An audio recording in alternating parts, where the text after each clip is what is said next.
Yannick est contrôleur technique automobile depuis 1992 dans ce centre à côté de Vesoul. Les rendez-vous s'enchaînent et il est difficile de trouver une place dans l'agenda. Il y a 2 semaines d'attente. Lors du Covid il y a 2 ans, en fait, on a fermé pendant un mois et ensuite le gouvernement a décidé de faire des reports de dates de contrôle. Et aujourd'hui, on se retrouve avec un entonnoir, en fait, toutes ces dates ils reviennent vers nous. Et il y a 4 ans, en fait, on a eu beaucoup de gens qui ont changé de véhicule suite à la nouvelle réglementation du contrôle technique qui s'est durcie.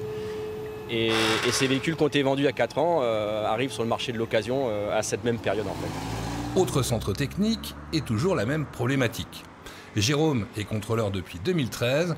En ce moment, son quotidien, c'est une vingtaine de véhicules à contrôler tous les jours. Et pareil, pratiquement 2 semaines d'attente pour les rendez-vous. Pour les clients qui étaient habitués vraiment à avoir des rendez-vous quasiment jour le jour, là on a du mal à suivre. On étend un peu les journées, elles commencent un peu plus tôt, elles se terminent beaucoup plus tard. Dans les périodes estivales, les départs en vacances, généralement on est surpris par le fait de ne pas avoir de contrôle ou d'être vraiment pas à jour avant le départ, et ça peut vraiment ça peut être un peu compliqué quand même.